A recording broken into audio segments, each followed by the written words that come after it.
हरे कृष्ण कृष्ण कृष्ण हरे हरे कृष्ण कृष्ण कृष्ण हरे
Hare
शहंशाह की आज आरती बड़े प्रेम और श्रद्धा से उतारे।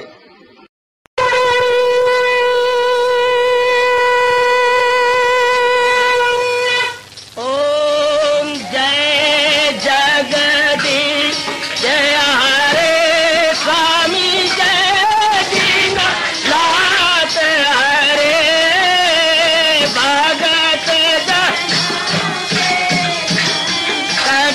दास जनों के अवगुण क्षण में दूर करे। हरिओम जय जगदीश हरे जो ध्यावे दुख विनिचे मन का दाता दुख विनिचे मन का सुख तू मची घड़ी आवे सुख तू कष्ट मिटे तन का। हरिओम जय जगदीश हरे कहा तुम मेरे शरण पड़ूं मैं किसकी स्वामी तुम बिन और न दूजा प्रभु बिन और न हाथ करूं मैं जिसकी। हरिओम जय जगदीश हरे तुम पूरन परमात्म तुम अंतर्यामी स्वामी तुम अंतर्यामी पार परम परमेश्वर तुम सबके स्वामी। हरिओम जय जगदीश हरे तुम करुणा के तुम पालन करता सब तुम रक्षा करता। मैं रखिया ज्ञानी मैं सेवक प्रभु की कृपा करो भरता। हरिओम जय जगदीश हरे तुम हो एक अगोचर सबके प्राणपति स्वामी सबके प्राणपति।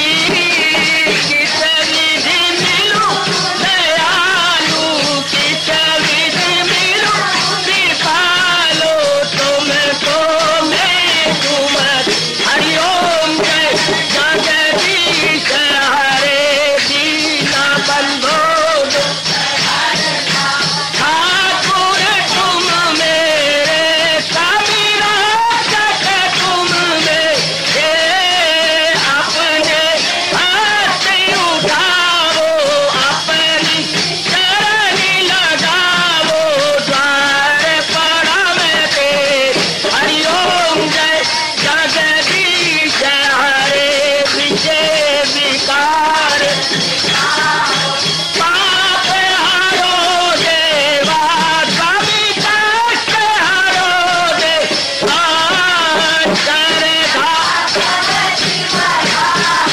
श्रद्धा प्रेम बढ़ाओ श्री गीता जी की से।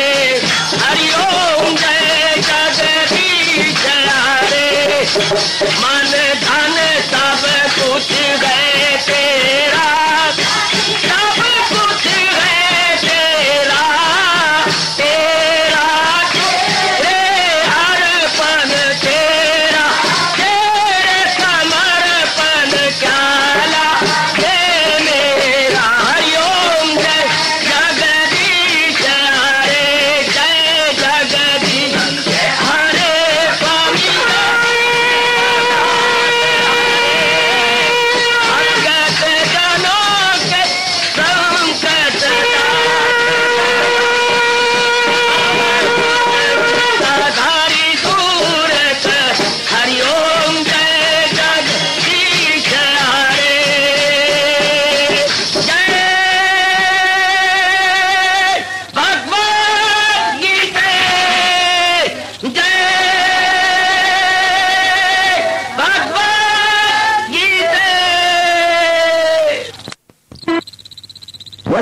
भवन्तु सुखिनः सर्वे सन्तु निरामयाः सर्वे भद्राणि पश्यन्तु मा कश्चित् दुःखात् भवेत्। हरि ओम शांति शांति शांति। ओम प्रभु इसलिए भगवान कृष्ण की जगत गुरु भगवान कृष्ण महाराज की। प्रभु नमो भगवते वासुदेवाय। प्रभु नमो भगवते वासुदेवाय। प्रभु नमो भगवते वासुदेवाय। ओम सनौ आवतु सनौ भुनक्तु सैवीर्यं कर्वावै तेजस्विनो अधितमस्तु मा विद्विषावहि।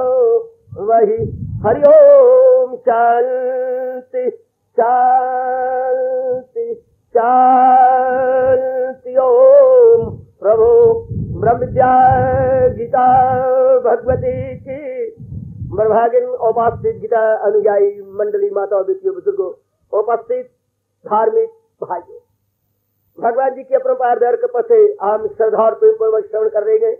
इन दिनों इस सायंकालीन शुभ संगत में ये ज्ञान कर्म संन्यास युग नामी चौथा अध्याय हमारे मालिक और जिंदगी के एकमात्र पथ प्रदर्शक भगवान कृष्ण फरमा रही थी कर्म किस तरीके से किया जाए अंतःकरण भी निर्मल हो और हमारे लोग के कर्म भी साथ साथ निभते चले जाए।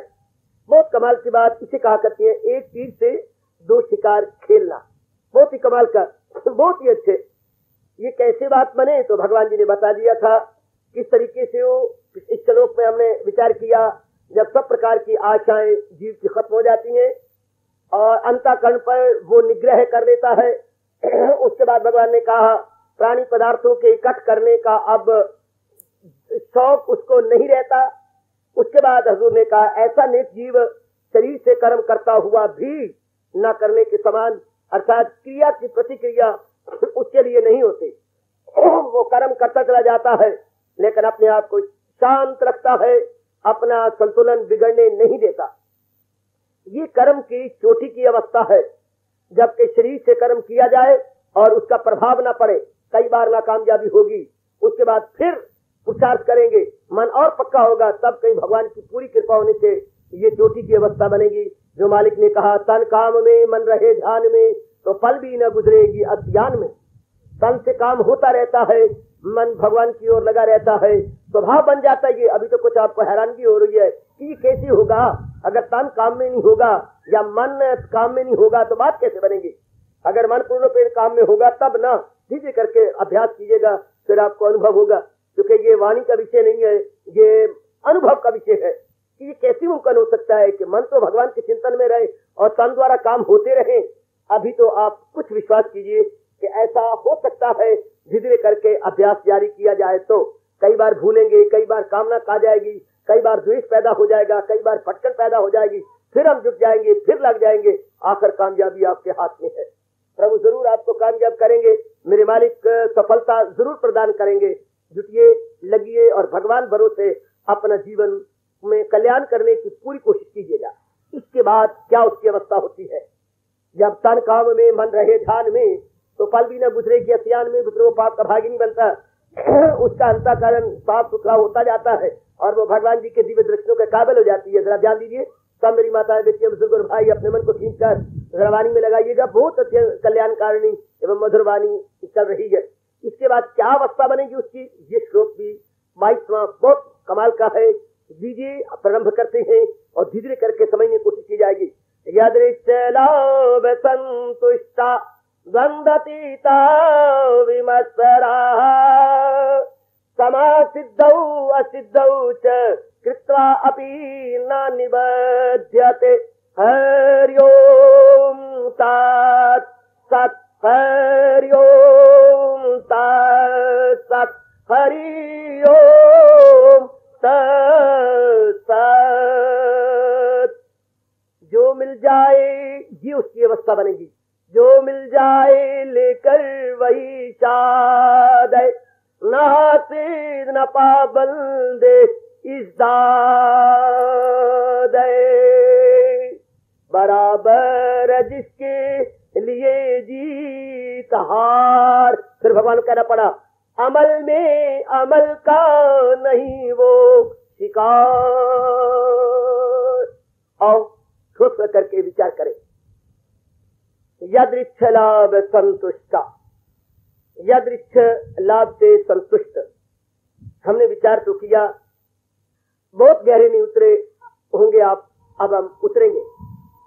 जो मिल जाए लेकर वही साध है। ऐसा नेक जीव जो भगवान जी की अपार कृपा से सब आशाएं छोड़े हुए है, अपना कर्तव्य समझ करके जुटा हुआ है, लगा हुआ है। उसने अपने आप को जुटा रखा है, लगा रखा है, अपने आप को बना रखा है। ऐसी सुंदर अवस्था अपनी बनाई हुई है, ऐसी अच्छी अवस्था उसने अपनी बना रखी है भगवान की अपार कृपा से, भगवान की अपार रहमत से। तो फिर मेरे मालिक अपने श्रीमुख से फरमा रहे गए, हजूर अनवर अपने श्रीमुख से कहने जा रहे गए, ऐसा व्यक्ति पुरुषार्थ तो कर रहा है, जुटा हुआ है, लगा हुआ है, वो तो भगवान का फरमान है, चाहे पहुंचा हुआ हो और चाहे परले दर्जे का दुनियादार हो। जहां में न देखोगे तुम एक पल के कोई भी पार गए, और बेअमल आपको कोई नजर नहीं आ गया, कहीं ठल्ला बैठा हुआ हो, कभी भी नहीं। भगवान के चोटी के प्यारे भी अपने आप को जाप में, भजन में, सिमरन में, चिंतन में लगाए हुए होते हैं। ये भी तो सूक्ष्म क्रियाएं हैं। फिर भी भगवान अपने प्यारों को अपनी तरफ से प्रेरणा दे करके लोक संग्रह के लिए, लोक कल्याणार्थ के लिए कर्म करवा लेते हैं। लोक कल्याणार्थ कर्म करवा लेते हैं, जिसमें दूसरों का भला हो उसको प्रेरणा दे देंगे और वो उनकी कठपुतली है, लग जाएगा, जुट जाएगा। इसके बाद जो मिल जाए, ये इससे परे कोई और अवस्था नहीं। ये चोटी की अवस्था है। इस अवस्था में तो भगवान का दीदार हुआ के हुआ। ध्यान दीजिए मेरे साथ, सब मेरे बच्चे चावल, आप 10-5 समय है चावल। ऐसे जीव ने पुरुषार्थ किया, लगा, जुटा। वो उसका उद्देश्य नहीं था कि मुझे ये मिलना, मुझे ये मिलना, बिल्कुल भी नहीं था। भगवान ने उसे रजा दिया है, थका दिया है। महाराज जी के उस पर बड़ी कृपा हो चुकी है, पूरी रहमत और पूरी इनायत हो चुकी है। किसी प्रकार की इच्छा करके नहीं कर्म करना, भले आपको समझना है, क्योंकि हमारे जिंदगी के सारे दिन कोई न कोई इच्छा करके गुजरे हैं। हमने पुरुषार्थ किया है तो कोई कामना रख करके, आपने पढ़ाई की है तो आगे यूनिवर्सिटी की डिग्री रख करके, आपने कमाई की है तो अच्छे घर वार को प्राप्त करने के लिए, या संसार में इज्जत मान मर्यादा प्राप्त करने के लिए आपने जुटे हैं, लगे हैं, बढ़े गए। कोई भी आपने किया है, कोई न कोई संसार संबंधी कामना रखी है। लेकिन ये नेक जीव, ये इस धरती पर आदर्श जीवन बिताने वाला भगवान का प्यारा लक्की सोल, ये कर्म किए जा रहा है, किसी प्रकार की कामना नहीं। अपना कर्तव्य समझते हुए, अपना फर्ज समझते हुए, या यूं कह दूं स्पष्ट, भगवान जी की शुभ प्रेरणा लेते हुए वो जुट गया है, लग गया है। उसने अपने आप को जुटा दिया है, उस नेक जीव ने अपने आप को लगा दिया है। लो मेरे मालिक क्या कह रहे गए, इसके बाद जो कुछ भी मिल जाए, हाँ उसमें साध है। जो मिल जाए लेकर वही साध है। उसके बाद भगवान उसे मान देते हैं, बहुत अच्छे, अपमान देते हैं, बहुत अच्छे। भगवान उसको जो कुछ भी देते हैं भगवान का प्रसाद समझता है कि मेरे मालिक का प्रसाद है, मेरे मालिक की कृपा है, मेरे मालिक की ग्रेस है, ग्रेस ऑफ ऑलमाइटी है। वो बड़ा प्रसन्न हो जाता है। जो मिल जाए। ये कैसी अवस्था हुई, क्योंकि जीवन का उद्देश्य ये थोड़ा था कि मुझे ये मिले ना या मिले, मैंने ये लेना। ये कामना में तुम्हारी जिद होती है, लेके छोड़ूंगा, कुछ भी क्यों ना हो जाए, ये मैंने लेना ही है। इस तरह जिद हो जाती है सजनों, वो मेरी अच्छी माताओं बेटियों, पूरी जिद हो जाती है कि ये तो मैंने लेके छोड़ना है। लेकिन उस चीज में जिद ही कोई नहीं। जो मिल जाए लेकर वही साध है। जो मिल जाए, जिस तरह भगवान जी दे दे उतना ही काफी है। जो दे दे, वो तो भगवान के श्री चरणों का प्यार चाहता था। उसके जीवन का उद्देश्य तो ये था कि मैं अटूट भक्ति करूं, मेरे अंदर भगवान की लगन पैदा, वो भगवान ने दे दी, या भगवान के दर्शन वो भगवान ने दे दिए। ऐसे नेक पुरुषों को हम आप्त काम कहते हैं। आप्त काम, जिनकी सब कामनाएं पूरी हो चुकी हैं, सब। अब अगर वो जिंदा है तो मेरे और आपके कल्याण के लिए, मेरी और आपकी बेहतरी और भलाई के लिए। उनका अपना कोई उद्देश्य नहीं है, उनका अपना कोई और मतलब नहीं है। अगर किसी को आपने रोटी खिला दी है तो अगर अब वो आप लंगर में फिर भी नजर आता है तो आपको रजाने के लिए, बांटने के लिए वो नजर आएगा। यानी एक बहरे की शक्ल में नजर आएगा, एक भूखे की शक्ल में नजर नहीं आएगा, क्योंकि उसने अपना पेट भर लिया है। मेरे सजनों, मेरी माताओं बेटियों, इस प्रकार भगवान के प्यारे जिन्होंने अपनी सब कामनाएं भगवान के दिव्य दर्शनों से पूरी कर दी है, अगर वो फिर भी जिंदा है तो मुझे और आपको रास्ता दिखाने के लिए, मेरी और आपकी बिगड़ी बनाने के लिए, ऐसे को हम कहेंगे लाइट हाउस। वो एक लाइट हाउस या प्रकाश स्तंभ का काम कर रहे हैं। वो प्रकाश स्तंभ है, वो रोशनी का मीनार है, जो आने जाने वाले जहाजों के लिए एक बहुत चेतावनी खड़ी है उनके लिए, उनको आगाह की जा रही है या उनको बताया जा रही है कि यहाँ पर आपने ध्यान से गुजरना है। शाबाश, इससे ऐसों का जीवन मुबारक होता है। भगवान ने अपना दृष्टांत देते हुए कहा है, अगर न करूं अनथक लगातार काम तो रुक जाए दुनिया के धंधे तमाम, चले लोग मेरी रवश पर सभी, करे काम वो भी न अर्जुन कोई। जरा समझने की कोशिश करना, मैं पूरी कोशिश कर रहा हूँ समझाने की, ये बड़ा सूक्ष्म नुक्ता है। काम कर रहा है, हाँ, उद्देश्य कोई भी नहीं। भगवान प्रेरणा दे रही है, लोक संग्रह के लिए, लोगों की भलाई के लिए, सर्व हिताय सर्व सुखाय, वो कर्म में जुट रहा है, लग रहा है, दूसरों का ज्यादा ज्यादा लाभ हो, ये भगवान जी उससे करवा रहे गए, उसको ऐसी प्रेरणा दे रहे गए, उसके लिए ऐसा माहौल तैयार कर दिया, ऐसा वातावरण, ऐसी एनवायरमेंट और सराउंडिंग उसकी बना दी गई है जिससे अनेकों का लाभ होगा, अनेकों की भलाई में वो अपने आप को जुटा रहा होगा, लगा रहा होगा।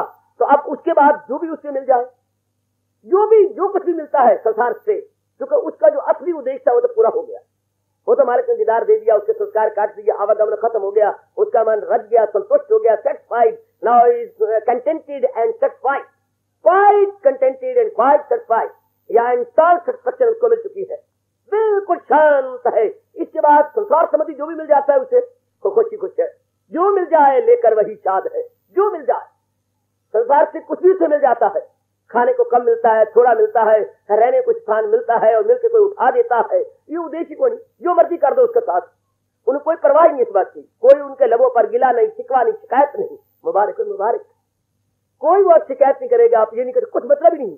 जाने भगवान का काम, जाने वो अपने आप को भगवान के अर्पण कर चुके हैं, चलो मेरे मालिक शरीर रखना है रखो, नहीं रखना ना रखो, मर्जी आपके, अगर आपको जरूरत है शरीर रख लो, नहीं जरूरत है तो मर्जी आपकी, मान करते हो अपमान करते हो ये आपका है, उसका रोम रोम पुकार रहा होता है। अगर आप ध्यान से उनके कर्मों को देखें और उनके लक्षणों को देखें तो क्या नाथ मेरा क्या बिगड़े, ओ नाथ मेरा क्या समरे, जो बिगड़े जो समरे तो तेरा, ओ प्रभु मेरा क्या बिगड़े। उससे हर क्रिया में इंडिकेशन भगवान की है, हर क्रिया में एरो मार्क महाराज जी की ओर हो रहा है। ओ मेरी माता बेटियों, उसके बाद जो भी मिलता है वाह के वाह, कितना अच्छा पाठ पढ़ा है उन्होंने। अगर उनसे बातचीत भी की जाए तो उनके लबों पर ये नुक्ता, उनके ये चर्चा बनी हुई है, उनके होठों पर ये शब्द नाचे जा रहे गए, जीता रखे तो हमको या दर से पार उतारे, अब तो फकीर आशिक कहता है यूं पुकारे, राजी या हम उसी में जिसमें तेरी रजा है, या यूं भी वाह वाह है और वो भी वाह वाह वाह, इसे कहते हैं राजी बा रजा। मालिक मैं राजी हूँ, जिस तरह आप कर रहे हैं मुझे बड़ी संतुष्टि है, आपसे कभी बुरा हो नहीं सकता, आप जो कुछ भी करेंगे प्रभु जीवों की भलाई के लिए करेंगे, तो फिर मैं क्यों चिंता करूं अपनी। जब आप मेरी चिंता लिए फिरते हैं, जब आपने संकल्प ले रखा है करूं हाजतें उनकी पूरी तमाम, वो मेरी हिफाजत में हो सुबह शाम। जब भगवान ने संकल्प ले लिया ऐसे भक्तों के लिए तो उनको क्या चिंता है। जब आपके माँ बाप आपके घर में होती हैं और आप अभी मेजर नहीं हुए, आप अभी मासूम हैं, आप अभी निभाले, अभी पूरी शक्ति वाले नहीं हुए, तो माँ बाप को पूरी चिंता है आपकी, पूरी चिंता है आपकी। अभी आप पूरी अवस्था में नहीं आए, अब छोटी उम्र में है, हाँ नाबालिग है, तो माँ बाप को चिंता है खाने पीने रखने का बनाने का। तो भगत तो भगवान का नाबालिग बच्चा हमेशा के लिए है, या उम्र का तकाजा नहीं या मन के भाव का तकाजा है। चाहे उसकी उम्र 80 साल की होगी फिर भी भगवान के लिए वो नाबालिग है। प्रभु मुझे नहीं पता, जैसे आपकी इच्छा है। जैसे 6-7 साल का बच्चा कहता है अम्मा तू जैसे कहेगी मैं करूंगा, तो वो भी बिल्कुल ऐसे बच्चों की तरह बन चुका है। ये तीनों एक ही लाइन में रखने योग्य है, मालिक, पहुंचा हुआ महात्मा और पागल। इन तीनों को स्ट्रेट लाइन में खड़ा कर दो, ये तीनों ही एक ही लाइन में खड़े करने योग्य बच्चे, मालिक नाबालिग लाइन से, और पागल और महात्मा। अंतर बता दूं, बालिक की अभी बुद्धि का विकास नहीं हुआ, भोला भाला है। महात्मा की बुद्धि का विकास चोटी पर हो चुके, भोला भाला बन गया। दोनों उल्ट है, नाबालिग अभी यानी इमैच्योर बॉय, उसकी बुद्धि का विकास नहीं हुआ, और महात्मा की बुद्धि का पूरा विकास होकर बच्चे समान हो गया है। और जो पागल है, हाँ, उसकी बुद्धि काम ही नहीं कर रही। तो तीनों ही नेक नियत होके खड़े हैं, नहीं करे। जरा बच्चे को देख लो, कोई उसके जो है मस्तक पर वल नहीं, छल नहीं, कुछ भी नहीं है, भोला भाला है। आहा आहा आहा, महात्मा जी बड़े भोले भाले होती हैं, कोई राग नहीं, कोई द्वेष नहीं, कोई लेना नहीं, कोई मतलब नहीं, कोई स्वार्थ नहीं है, बच्चे की न्याय। और जो पागल है वो तो होता ही बच्चा है। तुझे क्या है, मुझे ये है यार, ये कमाल है, कमाल है, ये कमाल है। जो आप बोलते हैं वही बोलते जा रहा है, उसकी अपनी बुद्धि काम नहीं करती, उसकी जो अंडरस्टैंडिंग वेन्स है वो नहीं काम कर रही। तो तीनों ही स्टेट लाइन में रखने योग्य है। कोई इच्छा नहीं, कितना अच्छा जीवन होता होगा, अंदाजा लगा लो जिनमें राग द्वेष नहीं रहा।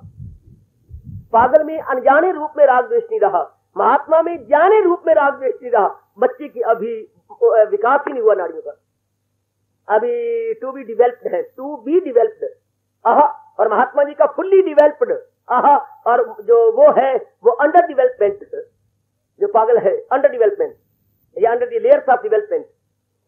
वो तीनों ही शानदार है, तीनों ही अच्छे लगते हैं। और जो जो आप राग द्वेष को छोड़ती जा रही हैं, आप अपने लिए कितनी अच्छी बनती जा रही हैं, आपका मन कितना शांत है।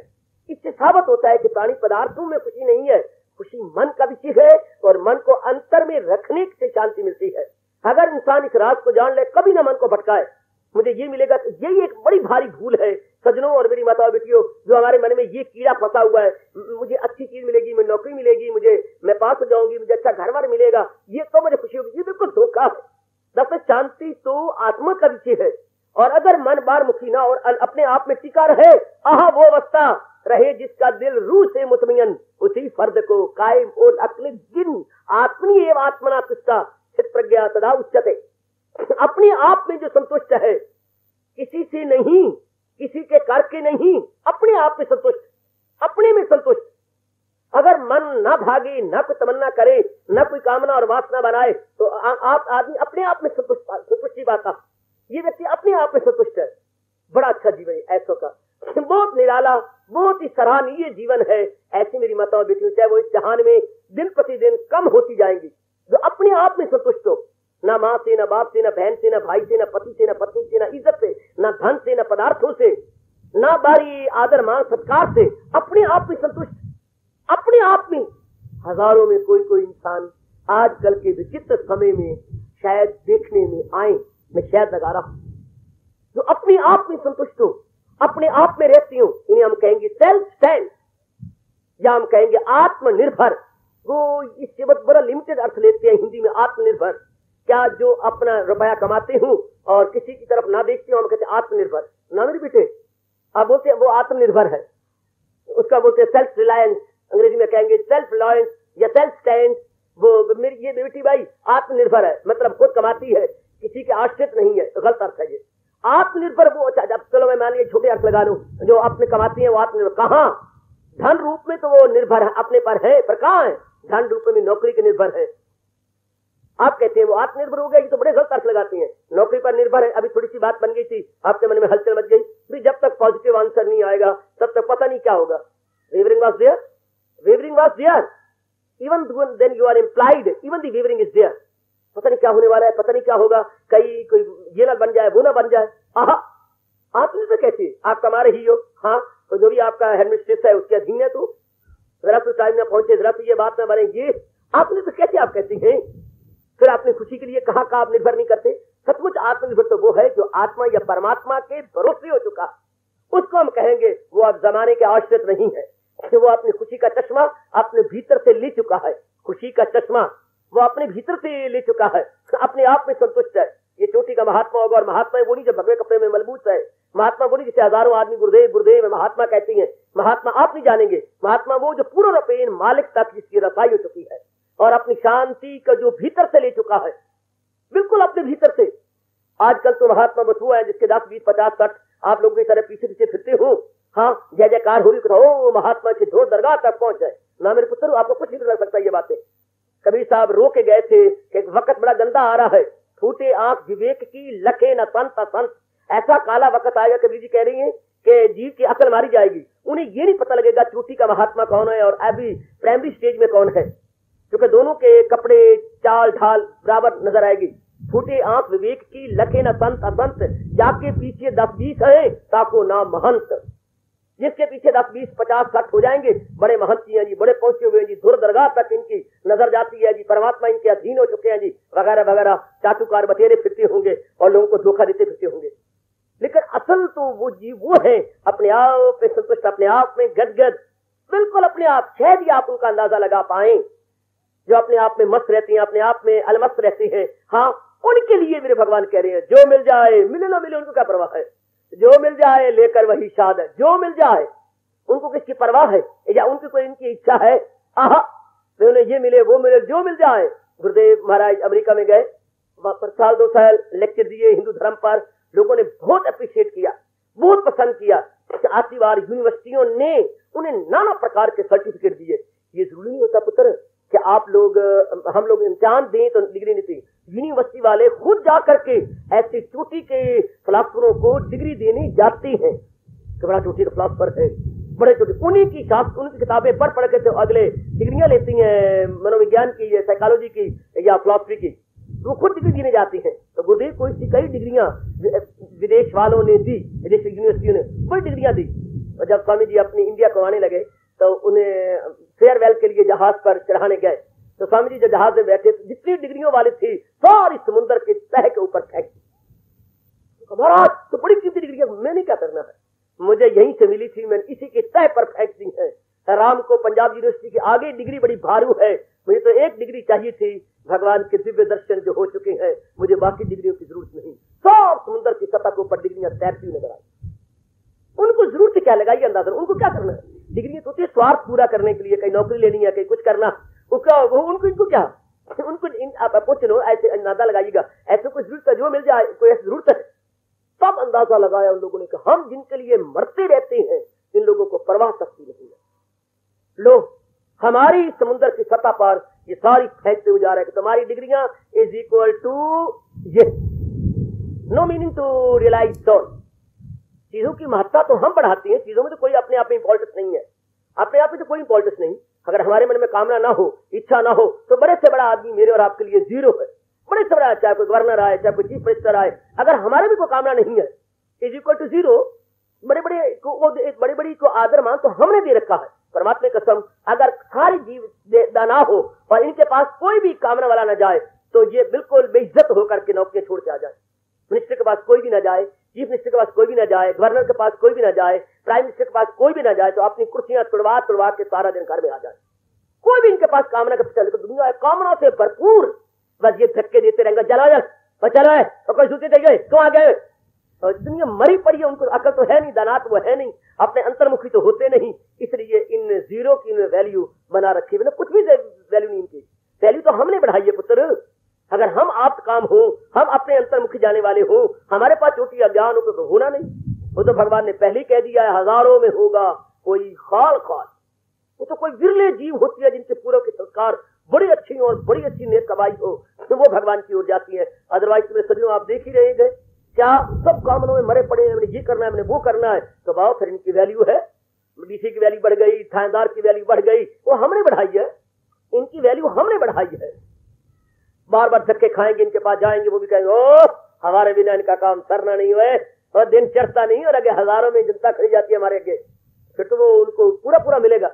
वरना तो कामना वालों ने बढ़ाई है, वो तो कुछ नहीं। और ऐसों की जो अपने आप में संतुष्ट है, अपने आप में गदगद है, उनको क्या पड़ी, जो मिल जाए मिले ना मिले उनकी बला से। इसलिए भगवान ने कहा याद चला संतुष्ट। अब वो संतुष्टि तो उनको पहले अंदर से मिल गई थी, संतुष्टि तो उनको अपने आप में मिल गई थी। ऐसों को क्या पड़ी है? दो प्रकार के खिलाड़ी आपने देखे कभी जाकर के? दो प्रकार के खिलाड़ी का एक तो होती है जो बड़ी इज्जत मान बड़ाई और धन इकट्ठा करने के लिए, हो बड़ा रुपया मिलेगा, बड़े बड़े तमगे मिलेंगे, बड़ा ये होगा एक वो। और एक होती है फ्रेंडली मैच खेलने वाले, सारा दिन काम करते रहे, शाम को गए अपना ग्राउंड के अंदर जो है टेनिस खेल रहे हैं। अब इनमें कोई हार गया तो हंस पड़ेंगे, जीत गया तो हंस पड़े। उनकी मां मर जाती है, जरा हार जाए जीत जाए, जरा गोल उधर आगे समझ ना जाए तो खून घटे जाता, हाय बेइज्जती, हाय बेइज्जती, हाय क्या बनेगा, हाय ये क्या होगा। एप्लेंग के जो संसार के लिए खेला करते हैं, जरा उधर देखिए कितना फर्क है, कितना भारी फर्क है, बड़ा भारी। खेल दोनों रूप में खेल हो रहा है, एक फ्रेंडली मैच है और एक प्रेस्टीज मैच है। Prestige match and friendly match में आकाश पाताल का अंतर है। मेरे देश की प्रेस्टीज है, मैं देश के लिए लड़ रहा हूं, इंडिया का अनादर न हो जाए, ये कितना फर्क है। ओलंपिक गेम में और फ्रेंडली गेम में आकाश पाताल का अंतर है। सिर्फ भावना का अंतर है मेरे सज्जनों, मेरी माताओं बेटियों। इसी प्रकार इनकी भावना का अंतर है। ये कर रही है लेकिन कोई कामना रख के नहीं, कोई इच्छा रख के नहीं। भगवान ने प्रेरणा दी है, ये हर एक की भलाई में कर रही है। उसके बाद गुरु को कुछ मिलता है नहीं मिलता, उनको परवाह नहीं पड़ती। उनको इस चीज कारण उन्होंने तो किसी चीज को सामने रख के नहीं कर्म किया, बल्कि भगवान की प्रेरणा को सामने रख के कर्म किया। महाराज जी ने इंस्पायर्ड किया है, वो करते रहेंगे। ये है चोटी अवस्था भगवान बड़े खुश होते हैं जिन्होंने ये अवस्था बना ली है, कर रही हैं, जुट रही हैं, लगे हुए हैं। हाँ, जो मिल जाए लेकर वही साध है। धीरे धीरे करके बनाइए ये अवस्था। यह है इंसान की इंसानियत चोटी को पहुंची, मानव की मानवता चरम सीमा या क्लाइमेक्स को टच करने लगी। चरम सीमा पर पहुंच गई मानवता। इंसान की पर्सनैलिटी चोटी को पहुंची। पर्सनैलिटी की सिर्फ बारी रूप में न लिया करो, कद बुत और खूबसूरती और ये वो। नो, पर्सनैलिटी हाई थिंकिंग का मतलब होता है। Personality does not meet any out जो साइड की चीजें हैं या हमारी जो अपरेंट की चीजें हैं। नो, हमेशा पर्सनैलिटी विजन होती है, विदाउट नहीं होती।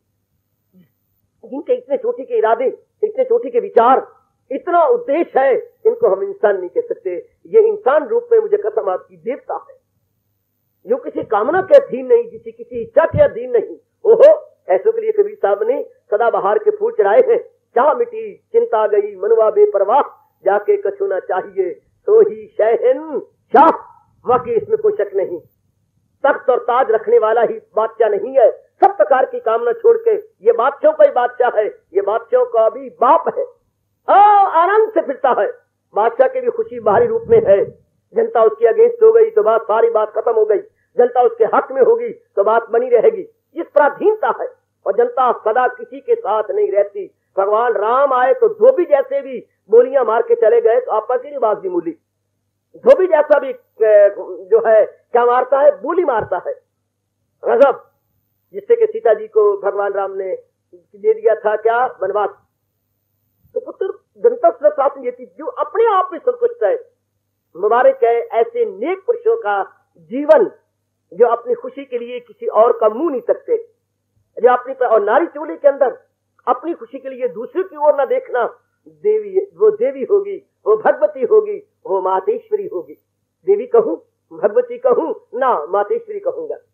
वो यथार्थ रूप में मातेश्वरी है, जो अपने आप में संतुष्ट, अपने आप में गदगद है। अपनी खुशी के लिए दूसरे को नहीं देखती या अपनी खुशी किसी से उधार नहीं लेती। आज तो जमाने में खुशी उधार ली जा रही है, यहाँ से वहां से। सिर्फ रुपया उधार नहीं लिया जाता। हम समझते थे कि उधार का मतलब था किसी से रुपया लेना, लेकिन महाराज जी का प्यारा बनने से पता लगा नहीं, हर एक जीव भिखारी है, अपनी खुशी उधार लेता है। कुछ माँ से, कुछ बाप से, कुछ बहन से, कुछ भाई से, कुछ श्रीमती से, कुछ श्रीमान से, कुछ अपनी औलाद से, कुछ नौकरी से, कुछ सेहत से, कुछ डॉक्टरों से। हम खुशी अपनी उधार लेते फिरते हैं, थोड़ी थोड़ी। इंसान आज उसी तरह है जैसे कि शहद की मक्खी होती है। शहद की मक्खी नाना प्रकार के फूलों पर जाकर थोड़ा रस उधार लाती है और अपने छत्ते में इकट्ठा करती चली जाती है। आज भी इंसान शहद की मक्खी की तरह अपनी थोड़ी खुशी ले लेकर के अपने मन के छत्ते में बटोर रहा है, और पता नहीं कब चोट लगेगी और सारी खुशी कोई और ले जाएगा। जैसे कि शहद निकालने वाले आ जाते हैं और इनको मार करके सारी उनकी शहद ले जाते हैं। मेरे अच्छे बुजुर्गों, बच्चों, बताओ बेटियों, ऐसे जीवों का बुरा हाल है जो अपनी खुशी दूसरे पर अवलंबित है, जिनकी खुशी दूसरे पर आश्रित है। उनकी खुशी कुछ नहीं। करोड़ों व्यक्ति आप देखेंगे उनकी खुशी अवलंबित है, यानी वो डिपेंड करते हैं। मैं उम्मीद रखूंगा आप सबसे, हम भगवान के प्यारे हैं, हम असलियत को समझने वाले हैं, हम अपना कल्याण किया चाहते हैं। हम अपनी खुशी के लिए दूसरे का मुंह नहीं तकेंगे, बल्कि भगवान की ओर निहार कर, भगवान के महामंत्र का जाप करते हुए, अपने आप को अंतर्मुखी करते हुए और भी आगे और भी आगे और भी आगे, अपने अंदर गोता मारते हुए अपने खुशी के चश्मे को ढूंढ निकालेंगे, अपने खुशी के चश्मे को ले निकालेंगे। घबराओ मत मेरे बच्चे, जुटे रहिए, लगे रहिएगा। इसमें फिर क्या होगा, फिर बाहरी रूप में कर्म कर रहे हो, किसी रूप में कर्म कर रहे हैं, फिर जो भी मिल गया, जो मिल जाए लेकर वही शाद है। जो मिल जाए, आहा, जो मिल जाए लेकर वही शाद है। एक कवि इस प्रसंग में बड़ा अच्छा कहता है, मुझे कवियों से खास प्यार है, वो तो गजब ढाता है। हजारों मर गए कारून से बढ़कर, शेर याद रखिए, हजारों मर गए कारून से बढ़कर, खुदा जर दे तो दिल दे आदमी में, खुदा बख्शे तो बख्शे दौलते इश्क, हमें लाखों करोड़ों हैं इसी में। खुदा बख्शे तो बख्शे दौलते इश्क, हमें लाखों करोड़ों हैं इसी में। वो कहता है बड़े बड़े कारू बादशाह जैसे हो गए, लेकिन कारू कितना गंदा और कितना कंजूस था, कितना लोभी था। कभी कहता है अरे मुझे ये धन नहीं चाहिए कारू जैसा, खुदा जर दे तो दिल दे आदमी ने। अगर खुदा ने धन भी बख्शा है तो आप देखती हैं जिनके पास धन है उनको दिल नहीं दिया, जिनको दिल दिया उनको धन नहीं दिया। धन भी हो और दिल भी हो, ऐसे कोई नजर आएंगे आपको। हजारों रुपया हो और दिल भी हो उनके पास हो, दिल उनका छोटा है। जैसे पता नहीं ये सारा रुपया छाती पे धर के ले जाना। आहा, कभी ऐसों को ताना मारता है जिनका दिल नहीं है और रुपया बहुत है, जो खा जाएगा या ना दे जाएगा। धन की दो गतियां हैं, या तो खुद इस्तेमाल कर लो या दान दे के लोगों का भला करो। दो ही गतियां धन की पुत्र, जो खा जाएगा या ना दे जाएगा वो छाती पे धर के न ले जाएगा। ताना मारता है कभी, जो खा जाएगा या ना दे जाएगा वो छाती पे धर कर ना अंत में छाती पे धर के नहीं देता ही नहीं है। और जिनको वो दे रखा है वो देना ही नहीं चाहते। शाबाश शाबाश शाबाश। तो फिर कवि क्या कह रहा है? कवि कह रहा है खुदा बख्शे तो बख्शे दौलते। अगर दाता मुझे दौलत देनी है तो भक्ति की दौलत दे दे, जो दौलत से नहीं खरीदी जा सकती। मुझे अपने भक्ति की दौलत दे जिसे कुबेर भी नहीं खरीद सकता। खुदा बख्शे तो बख्शे दौलते इश्क, मुझे लाखों करोड़ों है इसी में। मैं इसी को समझूंगा कि ओ मुझे भगवान ने बहुत कुछ दे दिया, क्योंकि उनके जीवन का उद्देश्य क्या मनी इकट्ठा करना नहीं होता, लफ्ज और नेम और फेम नहीं इकट्ठा करना होता। उनके जीवन का उद्देश्य प्रभु में तल्लीन हो जाना है, मालिक में एक मेक हो जाना है। आप मीरा जी को सामने रखो, इनको अगर संसारी रूप में बहुत कुछ मिल जाए जिनके लिए क्या मैंने रखता है।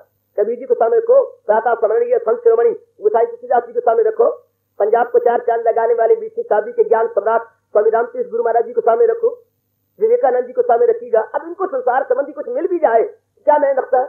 All the same to them, क्या मिल जाए? कुछ भी मिल जाए, कुछ भी मिल जाए, इनके लिए क्या मैंने रखता है? विवेकानंद फॉरेन कंट्री से लाखों रुपए इनको भेंट पे दिया गया, कुछ इनके लिए क्या मैंने क्या रखता है? आते ही अस्पताल खुलवा दिए गुरुदेव के नाम पर, कॉलेज खुलवा दिए गुरुदेव के नाम पर, इनके लिए क्या मैंने क्या रखेगा? इनके जीवन का उद्देश्य रुपया बटोरना नहीं था, इनको तृप्ति अपने भीतर से मिल चुकी है, इनको क्या मैंने रखता है? जरा ऐसे जीवन सामने रख करके इस श्लोक को पढ़ो, जो मिल जाए लेकर वही साध है, न हासद न पाबंदी इस दात है। ऐसों के लिए क्या मैंने रखता है? यद इच्छलाभ संतुष्टा, यद इच्छलाभ संतुष्टा, वो अपने आप में संतुष्ट है। जरा मीरा को सामने रखनी बेटी, अगर ऐसों को बहुत कुछ मिल गया तो क्या हो गया? अगर अकबर ने साधु के भेष में आकर के 9 लाख हार उतार के दे दिया है तो इसको लिए क्या मैंने रखता है? जैसे पत्थर के हार उतार दिए गए दे दिए, उनको मैंने नहीं रखता, वो मैंने रखे तब ना। 9 लाख हार तो हमने वैल्यू दे रखी है, अपने आप में तो हीरे पत्थर की तरह है।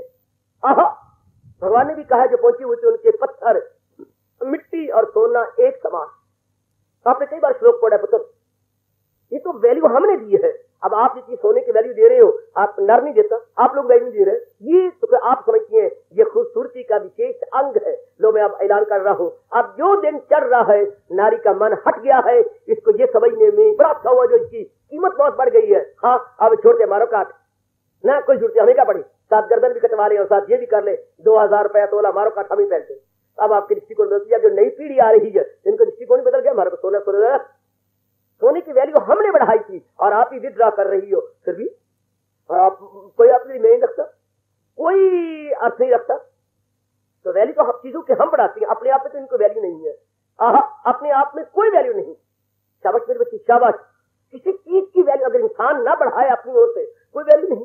इंसान ही ना बढ़ाए तो इंसान को चूंकि भगवान ने ज्ञान नहीं दिया और फिर ये बाहरी रूप में धक्के खाता है, तो कभी इसकी वैल्यू बढ़ा, कभी उसकी वैल्यू बढ़ा, कभी उसकी वैल्यू। आपने जिंदगी काटी है, जमाने में क्या क्या पहले किस किस चीज की वैल्यू थी। पहले कोई कपड़ा चला था उसकी बड़ी वैल्यू बढ़ी, फिर उससे और आगे कपड़ा उसकी वैल्यू घटा दी, फिर कोई उसके बाद और आया और वैल्यू घटती गई घटती गई घटती गई घटती गई। आगे आगे देखिए होता है क्या। जमाने का हाल देख लो, चंद दिन पहले एक चीज की वैल्यू बढ़ती है, फिर उसके बाद हम उसकी वैल्यू घटा लेते हैं, वो बिल्कुल धक्के खाती रहती है। फिर किसी नई चीज की वैल्यू बढ़ती है। अपनी आंखें के सामने देखो, हमारे वक्त बड़ी शानदार वैल्यू थी क्या, हारमोनियम की बड़ी गजब की वैल्यू। हमारे देखते ही देखते ग्रामोफोन आ गया, उसकी बड़ी वैल्यू बढ़ गई। उसके हमारे देखते देखते आपका रेडियो आ गया, बड़ी वैल्यू बढ़ गई। हमारे देखते देखते ट्रांजिस्टर आ गया, बड़ी वैल्यू बढ़ गई। आपके देखते देखते क्या ये टेलीविजन आ गया, बड़ी वैल्यू बढ़ गई। आपके देखते देखते रंगीन टेलीविजन आएगा, उसकी वैल्यू बढ़ जाएगी। अभी आगे आगे देखिए होता है क्या। देखते ही देखते इतनी सब चीजों की वैल्यू घटती जा रही है और आगे आगे आगे नए आ रहे हैं। Old always changes yielding place to new. पुरानी चीजें हटती जा रही हैं नई चीजों को स्थान देने के लिए। यही हम देख रहे हैं, संसार का हाल यही है। जो दादाजी के वक्त मकान थे उनकी वैल्यू कुछ नहीं, जो पिताजी की वैल्यू थी वो आज तो नई नई कॉलोनियां हैं, नए प्रकार के मकान हैं। और कोई वक्त आएगा इनको भी मात कर देंगे आगे आने वाली पीढ़ियां। इन मकानों में कुछ सब जगह कुछ नहीं जी। और बड़े शानदार, मैं आज ही आपको स्पष्ट बता देता हूँ, आपके चंडीगढ़ बहुत शानदार बहुत शानदार। अभी बोलूंगा कुछ नहीं, एक और नया नगर कुछ सालों के बाद बनेगा।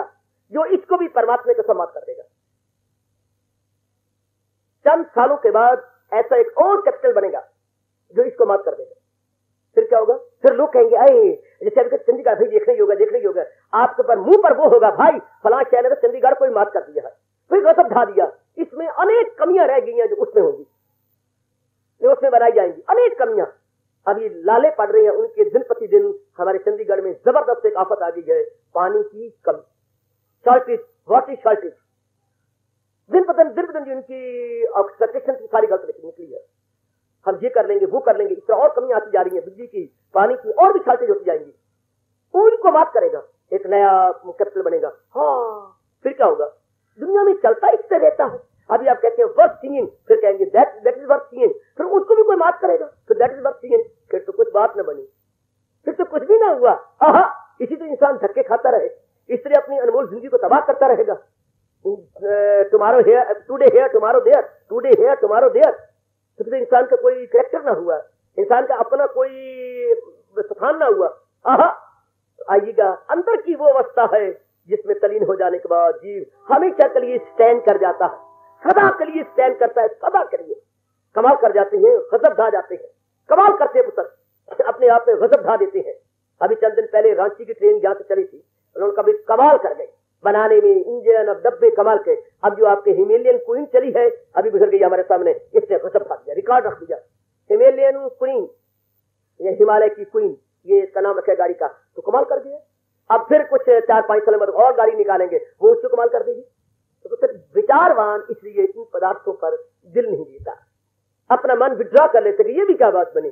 जैसे राजी होते हैं, पहले जिस रानी का ब्याह किया उसको बड़ा अच्छा समझा, फिर उसके बाद दूसरी की तरह उसको वैल्यू घटा दी, फिर तीसरी को, चौथी को। कोई उनका है दीन ईमान?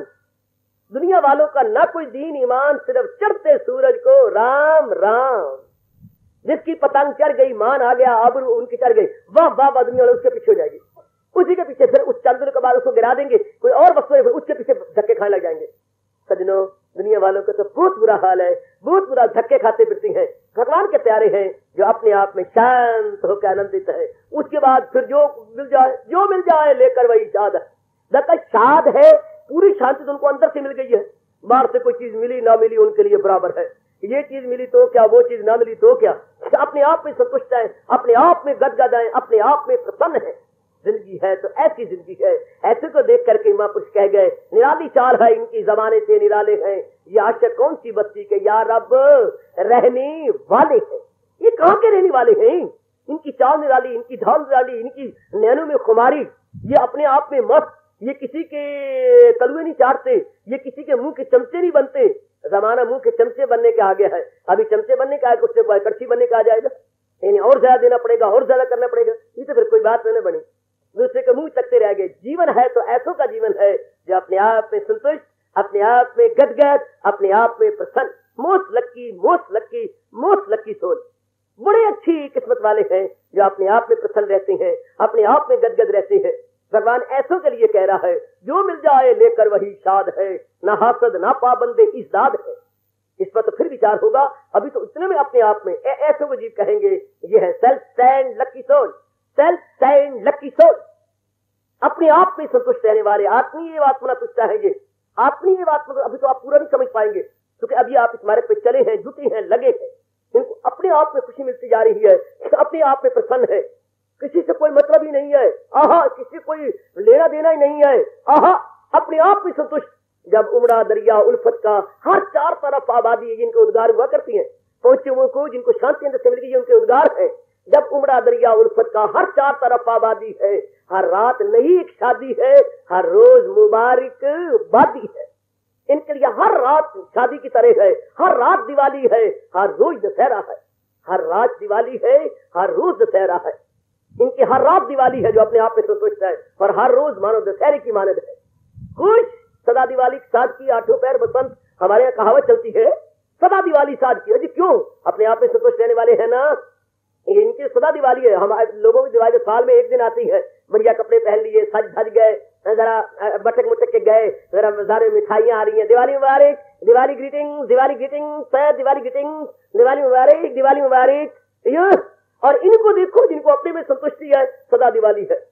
अपने आप में गदगद, अपने आप में प्रसन्न, अपने आप में खुश फिरती हैं, अपने आप में मजा लेते रहती हैं। बहुत अच्छे, बहुत अच्छे, बहुत अच्छे, बहुत सुंदर। आहा, अपने आप में प्रसन्न फिरने वाले, आहा, अपने आप में खुश फिरने वाले। कोई जुल्म नहीं, कुछ जोर नहीं, कुछ दाद नहीं, फरियाद नहीं, और कुछ जोर नहीं, कुछ जबर नहीं, कुछ शागिर्द नहीं, उस्ताद नहीं। और है जितनी बातें दुनिया की ये भूल गए, कुछ याद नहीं। है जितनी बातें दुनिया की ये भूल गए, कुछ याद नहीं। और कुछ जुल्म नहीं, कुछ जोर नहीं, कुछ जबर नहीं, आजाद नहीं। है जितनी बातें दुनिया की सब भूल गए, कुछ याद नहीं। क्यों याद नहीं? क्योंकि खुशी ज्यादा मिल चुकी है। क्यों दूर जाते हो? माँ के पास आप 5-6 महीने के बाद गई, अम्मा आपको चूम रही है, चाट रही है, तुम दिए तो मैंने याद ही नहीं की। आज 5-6 महीने हो गए, चंगी तेरी में शादी की थी है तो आई नहीं मेरे पास। पात्र लिख लिख के मैं थक गई। क्या मेरे पात्र नहीं मिले? क्या भैया का लिखा हुआ पात्र नहीं मिले माँ? क्या पिताजी का पात्र लिखा हुआ नहीं मिला है? क्या मेरे डूडे मुडे अक्षरों वाला पात्र नहीं मिला है? फिर दिए तू क्यों नहीं आई? अम्मा सच मान, मुझे इस घर से भी ज्यादा खुशी, ज्यादा इज्जत उस घर में मिल चुकी है।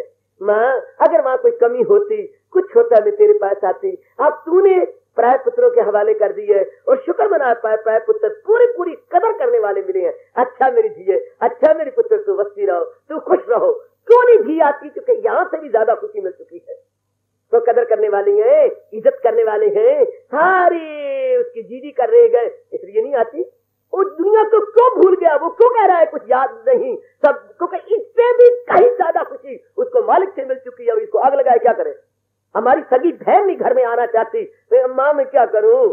अम्मा मुझे बड़ी खुशी मिल चुकी है, बड़े प्रसन्न। तूने तो मुझे देना ही था, तूने मुझे प्राय हवाले करना ही था।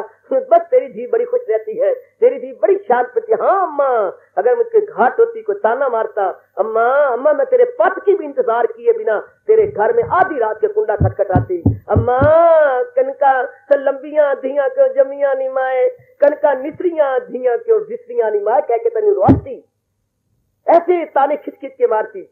पर अम्मा मुझे बड़ी खुशी मिल चुकी है, बड़ी प्रसन्न हूँ। तो जिनको कंपेरेटिवली वर्ल्डलीनेस बहुत ज्यादा शांति और खुशी मिल चुकी है सजनों, अब उनको क्या है?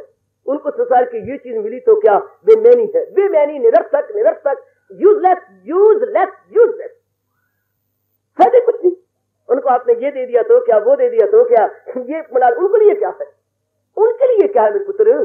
जिनको कंप्लीट हैप्पीनेस अंतर से मिल चुकी है, उनके लिए मेरे भगवान कहते हैं कर्म करते करते अंतःकरण निर्मल कर लिया, मालिक की याद करते करते अंतःकरण के बिल्लोर की तरह साफ सुथरा कर लिया। उसके बाद कर्म करके जहान कुछ देता भी है, उनको राजा महाराजा को देते भी है। बेमैनी कोई अर्थ ही नहीं है। आपने कई महात्माओं की जीवनियां पढ़ी होंगी, कई महात्माओं की जीवनियां पढ़ने का आप शौक रखती हैं और अपनी लाइब्रेरी से ग्रंथ ले लेकर के आप पढ़ रही हैं। अब उनको देखिए ना, क्या महाराजों राजाओं नहीं दिया, क्या नहीं दिया, और अपनी शांत फिरती, आनंदित फिरती है, बहुत आनंदित। अकबर एक दिन वीर अपने कहने लगा, भजनीक अपने मेरे पुत्र है, अकबर का भजनीक कौन सा पुत्र? तानसेन को कहने लगा, कमाल है तू, तेरा गला, तेरा सोज और तेरी जो ये बजाने की कला बहुत गजब की है, बहुत कमाल की है। सच बता, तेरे गुरु भी जिंदा है? हाँ, मैं उनको सुनना चाहता हूं, उनको बुलाऊंगा। आप लाख बुलाइएगा, वो बिल्कुल नहीं आएंगे। अच्छा तो फिर मैं चलूंगा, वो कहाँ रहती है? फला जगह।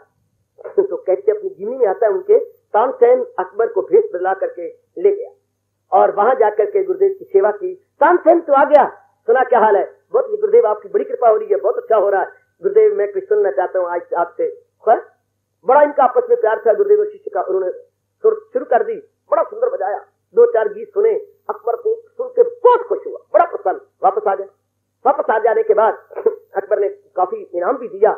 एक दिन कहने लगे, तानसेन एक बात कहना चाहता हूँ जो मेरे मन में है, तो बुरा न मनाना। नहीं महाराज, आपका अन्न खाया बुरा कभी न मनाऊंगा। कारण क्या है? जो लुत्फ, जो मजा मुझे तेरे गुरु के गाने और बजाने में आया, वो तेरे में नहीं है। महाराज कभी हो ही नहीं सकता।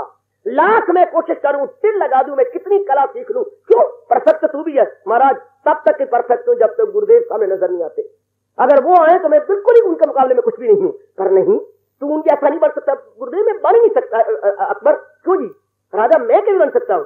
पर मैं आप उत्तर दूं तो बुरा न मनाना अकबर। क्या बड़ा फर्क है, मैं एक तेरे जैसे छोटे राजे का क्या नौकर हूं और वो त्रिलोकी नाथ के नौकर है। अंतर बड़ा भारी हुआ, मैं उन जैसा कैसा बनूं? मैं चंद एक टुकड़ों के लिए तेरे धक्के खा रहा हूं और वो इन टुकड़ों से परे हट के अपने भगवान के दीदार के लिए गाता है, तो उनमें मेरे में अंतर बड़ा, भावना का बड़ा अंतर है। मैं चंद टुकड़ों के लिए गाता हूं और वो भगवान को रिझाने के लिए गाते हैं। कितना भारी अंतर पुत्र। नाचने वाली डांसर तो अब भी आती होंगी समाज में या सिनेमा हॉल में, हाँ, लेकिन डांसर तो हमारी मीरा भी थी। हाय साधु, तू कहां की बातें कर रहा है? डांसर तो मीरा भी थी, पर भावना में देखो, एक शाम तले और एक दाम तले। एक 2 लाख रुपया मिलना आधे घंटे के नाचने का, इसलिए नाच रही है, और एक मारे तो प्रभु गिरधर गोपाल दूसरो न कोई, पग घुंघरू बांध मीरा नाची रे। एक मैं कह रहा हूं, शाम तले नाचना कुछ और है और दाम तले नाचना कुछ और है। अब ऐसी मीरा को करोड़ रुपया दिया जाए, मैं नहीं रखता। और ये लड़ती है ना आज के dancer, no no no no no, I won't dance. जरा सा उनको आप 200, 500, 700 रुपया कम दो, आई वोंट डांस। झाड़ के बोलती है काका, जैसे मुझे बताया गया, परवाह तक नहीं करते, आई वोंट। 1 रुपया कमी नहीं करते। ये दाम तले है ना, दाम तले नाचना और वो शाम तले नाचना, भावना में कितना अंतर पुत्र। अब ऐसों के लिए जो मिल जाए लेकर, वो उनको क्या परवाह है? जिनको महाराज जी के दर्शन हो चुके हैं, अपने आप में तृप्त और गदगद रहती है, जिनका रोम रोम भगवान के मस्ती में आनंदित है, उनको क्या पड़ी? उनको आपने ये दिया तो क्या, वो दिया तो क्या, all the same to those lucky soul and right soul. इस अवस्था पर भगवान कह रहे हैं, जो मेरे लिए कर्म करते रहे और मेरे दीदार लेकर के थक गए, रज गए, उसके बाद फिर भी वो मेरे और आपके कल्याण के लिए कर्म करते हुए दिखाई देते हैं, तो फिर क्या है? जो मिल जाए लेकर वही साध। उनको जमाने ने ये दिया तो क्या और ये वो ना दिया तो क्या, अगर उनको सूली पे लटका दिया गया तो क्या, उनके गले में हार पहना दिए तो क्या और तलवार लगा दी तो क्या। उनको हार और तलवार दोनों बराबर है, उनको मान और अपमान दोनों बराबर है। उनको अगर आपने अमृत पीने को दिया तो उन्होंने कोई इनकार नहीं किया, और उनको गंदे और कमीने जमाना ने हलाहल पिला दिया, जहर पिला दिया, तो भी उन्होंने इनकार नहीं किया। ये तो श्याम जी की मेहरबानी थी कि जहर को भी अमृत बना करके भगत को 4 चांद लगाए। आहा, पी गई मीरा जहर का प्याला, विष अमृत कर डाला। आज भारत का बच्चा बच्चा पुकार रहा है, अभी तक पी गई मीरा जहर का प्याला, विष अमृत कर डाला। वो तो पी गई ना महाराज जी के नाम पर। अब आगे भगवान जी का काम था कि विष अमृत कर डाला। तो मेरे बच्चे, उनके लिए क्या है? पिलाओ उनको जहर, उनकी बिला से, पिलाओ उनको अमृत उनकी बिला से, उनको परवाह कोई नहीं। महाराज जी उनको रखे हुए हैं, वो रह रहे गए। महाराज जी आप नहीं रखना चाहती है भगवान, उनको परवाह कोई इस बात की। कितना आजाद है वो, अपनी तन मन और बुद्धि से परे होकर रहते हैं। तन मन बुद्धि से परे, ना उनको तन की परवाह, ना मन की परवाह, ना बुद्धि की परवाह। ऐसों के लिए कहा जाता है, बुलबुल ने आशियाना चमन से उठा लिया, उसकी बला से बूम से या हुमा रहे। जब अपनी निश्चित उन्होंने उठा ली गए उसकी बला से, बुलबुल अगर किसी नए बाग में चली गई और अपना घोंसला बना बैठी है और पुराने घोंसले के अंदर, हाँ, अगर उसमें कोई आके जरूर रहे तो भी उसके लिए क्या मैंने, और उल्लू आके उसमें अपना बना ले बसेरा, तो भी उसके लिए बराबर है। बुलबुल ने आशियाना चमन से उठा लिया, उसी बला से मुंह से या हुमा रहे, तो उसके लिए क्या है? बराबर। जब दिल ही उठा लिया, जब मन ही उठा लिया, तो उसके लिए बराबर है। आहा आहा आहा, वो अपना मन उपराम किए हुए है। मन उपराम करना, भगवान की मस्ती लेके, ये कुछ और है, और कामना रख करके दिल तोड़ लेना, ये बिल्कुल कुछ और है। कामना रख के दिल तोड़ना, फिर तो उनके ये तराने हुआ करते हैं, हम जीकर क्या करेंगे जब दिल ही टूट गया। फिर तो वो आत्महत्या करती हैं जब दिल ही टूट गया। और उधर वो क्या कहती हैं, आहा आहा शाम तेरा दीदार कर लिया, अब हम जी के क्या करेंगे, हमें अब जरूरत क्या है जीने की। भगवान कहते ना मेरे पुत्र, तो अपने लिए ना जी, हाँ, तो अनेकों के लिए जिंदगी गुजारने की कोशिश कर। सबकी भलाई में कहां रहे। अब तेरा दायरा लिमिटेड नहीं होगा, तेरा दायरा अनलिमिटेड होगा। तो छोटी परिधि में नहीं रहेगा, तो एक बड़ी परिधि बना के रहेगा। अब अपने लिए थोड़ा जिंदा है, अब अनेकों के लिए भगवान से काम लेना चाहते हैं, तो वो ठीक है, वो अपने आप को बड़े और रूप में बुला रहा है, लेकिन दृष्टि उसकी महाराज जी तक है, दृष्टि उसकी भगवान तक लगी हुई है। आहा, ऐसी कहा करते हैं कबीर साहब के अनमोल बोल हैं, जिस मरने से जग डरे मेरे मन आनंद। बड़े बोल ने मुझे हैरान कर डाला। जिस मरने से डग डरे, जरा किसी को मौत का नाम लो कांप जाते हैं। और कभी सब कहते रहे मेरी मन आनंद, जिस मरने से जग डरी मेरी मन आनंद, कब मरूं कब पाऊं पूरन परमानंद। मैं वो दिन गिन रहा हूं कि कब इस शरीर रूपी पिंजरे को छोड़ के मालिक की जात में समा जाऊंगा। और आपको मौत का मौत मैं ही रह गया, रब तेरे आगे और कोई नहीं रहा, क्या मुझे ही बुलाना है? शाबाश, इतने प्राणी पर किसी और को बुला ले। और वो इंतजार करती है पुत्र, कब वो दिन आएगा जब पूर्ण नंद की जात में मैं समा जाऊंगा, जब उनके अंदर में एक में हो जाऊंगा। शाबाश शाबाश शाबाश, बहुत अच्छे बहुत अच्छे। जब मैं उनके अंदर एक में हो जाऊंगी, उनके अंदर आ जाऊंगा। शाबाश शाबाश। कोई वो बारात लेके आया और बारात लेने के बाद वो कहते हैं क्या वो श्रीमती जो बननी थी वो आगे खड़ी हुई, क्या श्रीमान तुम क्यों आए?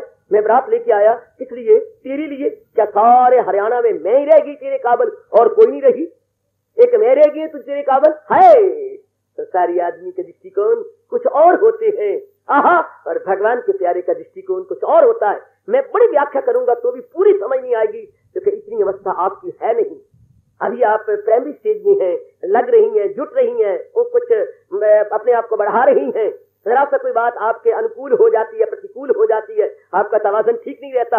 और ये तो दुनिया से बिल्कुल ऊपर उठ चुके हैं, अपने आप को बिल्कुल ऊपर वर्ल्ड प्रूफ बन चुके हैं। इनको आपने लख दिया तो क्या, कख दिया तो क्या, इनके लिए सब बराबर है। कहती है पहुंची हुई उसके पास एक महाराजा जी गए और जाके मत्था टेका, 1 लाख रुपया थाली में रख दिया। तो महाराज जी ने ठोकर मारी और परे फेंक दिया। और राजा को जरा क्रोध आ गया, महाराज जी आप जानते हैं ये कितना है? मुझे क्या पता कितना है, ये 1 लाख है और मैं सच कहता हूँ कोई होगा जो आपको 1 लाख की मत्था टेकेगा। तो महापुरुष मुस्कुराने लगे, अरे राजन क्या हंकार भरे शब्द बोलता है? महाराज मैं ठीक कह रहा हूँ, कोई होगा जो 1 लाख का मत्था टेके आपको। और मैं भी कहता हूँ हाँ, तुझे भी कोई साधु रूप में मिलेगा जो 1 लाख को पैर मार के परे फेंके। पूरी ठोकर मारी और ऊपर चला गया। सिर झुका दिया बादशाह ने, बिल्कुल ठीक, लाख देने वाले तो अनेक होंगे पर लाख को पैर मारने वाला कोई एक होगा। लाख देने वाले अनेक होंगे पर लाख को ठुकराने वाला कोई एक होगा। जो मिल जाए लेकर वही शाद है। अपने ये कौन नेक जीव है जो अपने आप में संतुष्ट है? जिनके जीवन का उद्देश्य क्या संसारिकता नहीं, जिनके जीवन का उद्देश्य संसार बनाने वाला है, जिनकी दृष्टिकोण भगवान की ओर है, हाँ उनके लिए क्या मैंने रखा है? ये तो हम लोगों ने वैल्यू दे रखी है संसार को, वरना संसार की तो अपने आप में कोई वैल्यू नहीं है। इसको थूक की तरह फेंक के गोपीचंद नहीं चलेगा, इसको थूक की तरह फेंक के पूर्ण भगत नहीं चलेगा, इसको थूक की तरह फेंक के, क्या भर्तृहरि राजा ने राजपाट को थूक की तरह नहीं फेंका? गोपीचंद ने नहीं फेंका? क्या नहीं फेंका इन महाराजाओं ने? अगर इनमें इतनी इज्जत मान बढ़ियाई होती तो थूक की तरह क्यों फेंके? क्यों पूर्ण जी ने सारे राजपाट को फेंक दिया? क्यों भर्तृहरि ने कख की तरह राजपाट को फेंक के भगवान के भजन में लग गए? क्यों गोपीचंद इसको छोड़ छुड़ा करके भगवान के चरणों में गिर गए? अगर राजपाट, धन, पदार्थों, बीवी, बच्चों, खूबसूरती में सब कुछ होता तो क्यों छोड़ते? वो जी अपनी इतनी सुंदर पत्नी, इतना सुंदर उनका इकलौता पुत्र, और राजा उन पे लट्टू होने वाला इकलौते पुत्र, सब कुछ छोड़ छुड़ा के जंगलों की राह ले गया। क्यों ऐसे बुद्ध बनते फिर? अगर सब कुछ इसमें होता, जस्ट इमेजिन जेंटलमैन, अगर इसी में जिन चीजों के लिए हम तरसते हैं वो उसको किक मार के चले गए। Just imagine where we stand and imagine where they were stood. कहां थे वो और कहां हम हैं? कहां वो थे? Where they stood where we stand. क्या उनकी अवस्था थी, क्या हमारी अवस्था? कहां थे वो? ये सब कुछ छोड़ के जा रहे हैं और हमारे जीवन का उद्देश्य ये मिले, ये मिले, ये मिले, ये मिले। भगवान कहते हैं ले ले, लेकिन कंप्लीट सेटिस्फैक्शन नहीं पा सकेगा तू, फिर भी मन के अंदर बेचैनी बेकरारी रहेगी। Where we stand and where they stood, बड़ा अंतर है, बड़ा अंतर है। Where we are standing and where they were standing, कितना अंतर है, दृष्टिकोण का अंतर हो गया मेरे पुत्र। मेरी बेटी दृष्टिकोण में बड़ा भारी अंतर पड़ गया। वो लात मार के जा रहे हैं, जबकि हम लोग इन्हीं चीजों के लिए धक्के खाते फिरते हैं। ये मिले, ये मिले, ये मिले, पर उन्हें ठुकरा दी था कि इन तिला में अड़िया तेल नहीं हो, इनमें कुछ भी नहीं है। वो ठोकर मार के जाते हैं और आज हम उनको लेते हैं। जमाने का हाल देखती हो, एक अपने पुत्र के सिर से कितनी नकदी वार रहा है और एक भिखारी पंजी पंजी दस्ती दस्ती के लिए लड़ रहे हैं। मैंने उठाई थी, मैंने तुम को लेता, तुमको लेता। एक सिर से वार रहा है, हाँ, और एक उठाने में लड़ रहे गए। एक राजपाट, धन, पदार्थों, बीवी, बच्चों को फेंक रहे गए और हम इन्हीं चीजों के लिए लड़ाइयां कर रहे हैं, झगड़ रही हैं, मर रही हैं, जेलों में जा रही हैं, कत्ल कर रही हैं और क्या क्या नहीं कर रहे। कोई इनको थूक की तरह फेंक गए, हम उनकी फेंकी हुई थूक की तरह थूक पर लड़ना चाहते हैं, झगड़ना चाहते हैं। शाबाश शाबाश शाबाश। क्यों? हमारे उद्देश्य कुछ और है, उनका उद्देश्य कुछ और था। ऐसे पूंछुओं का नक्शा खींच रहे हैं भगवान, या ऐसे पूंछुओं के अंतःकरण में बैठे हुए भगवान एक्सरे दे रहे हैं, हमें एक्सरे लेके हमारे सामने पेश कर रहे हैं। ये शरीर का एक्सरे डॉक्टर लेते हैं और भगत के अंतःकरण का एक्सरे भगवान खुद लेते हैं। उनके लिए कोई मशीन नहीं हो सकती, बजाते खुद भगवान के अनमोल बोल है। ये भगत के, ये श्लोक क्या है? भगत के शुद्ध अंतःकरण का एक्सरे है। जो मिल जाए लेकर वही शाद है, न हासद न पाबंदी इस घाट है। आज विचार कीजिए, क्या हम, हमारी भी अवस्था ऐसी सुंदर बन गई है या नहीं? क्या हमारी ऐसी अवस्था बनती जा रही है कि संसार से मन उपराम हो रहा हो, ये मिले मिले, ये मिले ना मिले, अपने आप में संतुष्ट, अपने आप में गदगद, अपने आप में प्रसन्न, हम खुशी के लिए दूसरे का मुंह तो नहीं सकते। अब हमारे पर तो ये गंदी बात नहीं लागू होती कि खुशी मेरी मुट्ठी में तेरी, खुशी मेरी और मुट्ठी में तेरी। क्या ये हमारे पर तो लागू नहीं होता? या हम अपने आप में गदगद हैं, अपने आप में प्रसन्न होते जा रहे हैं, अपने आप में आते जा रहे हैं दिन प्रतिदिन? देखना तो ना अपने आप को, अपना निरीक्षण कीजिए और ऐसी सुंदर अच्छी अवस्था बनाने की कोशिश कीजिएगा जो अपने आप में खुश, अपने आप में प्रसन्न, मेहनत की, जुट गया, जो मिला मिला, ना मिला ना मिला, शाबाश, अपने आप को लगा दो। उसके बाद जो मिलता है हमें लाखों करोड़ों है इसी में। अपने आप को जुटा दिया, लगा दिया, मेरे मालिक जो कुछ दिया आपने बिल्कुल ठीक दिया, बिल्कुल मैं बड़ा खुश हूँ, मैं बड़ा प्रसन्न हूँ। ये कौन कह सकेंगे जिनका उद्देश्य प्रभु प्राप्ति है, जिनका उद्देश्य कंचन कामनी कीर्ति प्राप्ति नहीं है? ये वो कह सकती हैं कि जो कुछ मिल गया ठीक है, जो मिल जाए लेकर वही शाद है। मैं फिर कह देता हूँ, ये वो कह सकेंगे जिनका उद्देश्य, जीवन का उद्देश्य प्रभु प्राप्ति है, कंचन कामनी कीर्ति प्राप्ति नहीं रहा, नहीं रहा, वो उनका रोम रोम पुकारेगा, जो मिल जाए लेकर वही शाद है, जो मिल जाए लेकर वही शाद है, जो मिल जाए लेकर वही शाद है। यद्र इच्छलाभ संतुष्टा, यद्र इच्छलाभ संतुष्टा, यद्र इच्छलाभ संतुष्टा। हार्दिक धन्यवाद, आशीर्वाद।